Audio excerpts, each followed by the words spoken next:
Hi. I don't have a whole lot of time to record today, so we're just gonna go. I'm gonna tell you a few, really short Greek myths, and we're gonna do parkour. Gonna be great, and then I've gotta leave.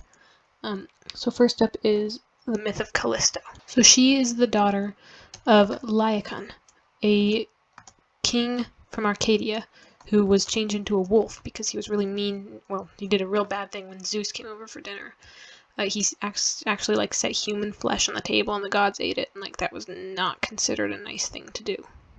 So he was changed into a wolf. But his daughter suffered terribly too, and she was innocent. So we love our Greek myths. Zeus saw her hunting in the train of Artemis and fell in love with her, which it is Zeus.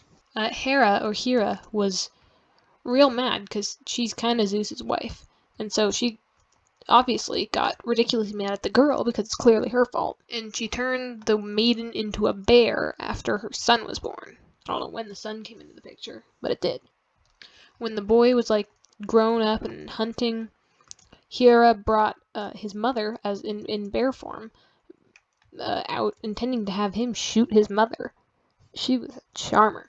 But Zeus finally was like, nah, I don't think I really want you to do that. So he snatched the bear away and placed her among the stars, I guess, where she's called the Great Bear, and her son later met the exact same fate and was placed up in the sky and called the Lesser Bear. Hera was really annoyed that they were turned into constellations because that was a thing that was an honor, I guess, and so she cursed them. Well, she persuaded the god of the sea to curse them to never descend into the ocean like other constellations. So the two bears are are to this day the two constellations that never descend below the horizon. Yeah. So that's Callisto's story. Let's see. Ibycus and the Cranes. Yeah, you heard that right. So basically he's not a mythical character, but he's an actual poet who lived 550 BC according to my book. But the mythical part is the dramatic story of his death. He was attacked by robbers near this one city and murdered. A flock of cranes flew by overhead, and he called on them to avenge him because, if you're dying and you see a flock of cranes overhead, you might as well call on them to avenge you. So soon after the open theater in that city that he was near, where a play was being performed, a flock of cranes appeared as thin air. Poof. Cranes. Sure. And suddenly a man's voice was heard, and he cried out, "The cranes of Ibycus, the avengers!" The audience in turn shouted, "The murderer has informed against himself." The man was seized, the other robbers discovered, and everyone put to death. So I guess that guy who yelled was the murderer because he knew who they were. Yeah. I told you these would be short myths. I really don't have that much time. I'm gonna try streaming soon. I have a friend with a Twitch account, and I want to stream with her. So, be on the lookout for that. My 8 subscribers and 1 or 2 returning viewers. I see you, and I'm really appreciative of you. Just, yeah, thanks. Okay, and finally we're gonna do Melampus. It's a weird name, but who am I to judge? It was, ancient Greece. He saved and reared 2 little snakes when his servants killed the parent snakes, and as pets, they were really nice, I guess, and super loyal to him. Once, when he was asleep, they crept up upon his couch and licked his ears, which, sure, good, yeah, weird, but whatever.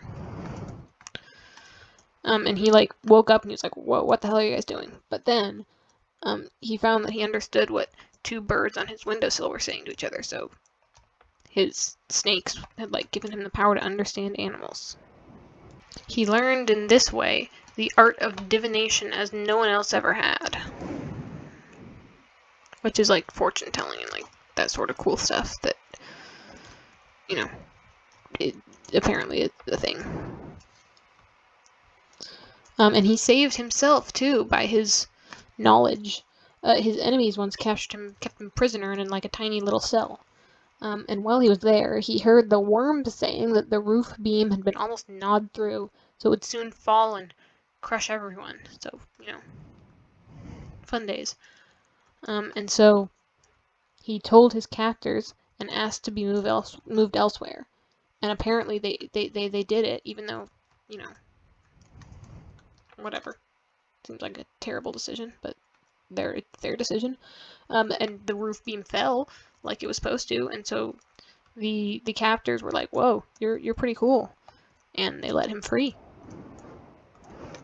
That's pretty much where his story ends. There's no like dramatic death. So, whoa, god damn. There's no dramatic death or anything, sadly. That's gonna be it for today. As I awkwardly swim back to where I'm trying to do parkour. Thanks for watching. Again, like, I really do see all of you who return, and the 2 people who actually watch. Thanks. And if you're new, hey, go check out another video, and please subscribe. I'm learning. Bye, y'all. And before we go, here's some extra parkour scenes and several bits of me just straight up falling off of everything in sight. God damn it.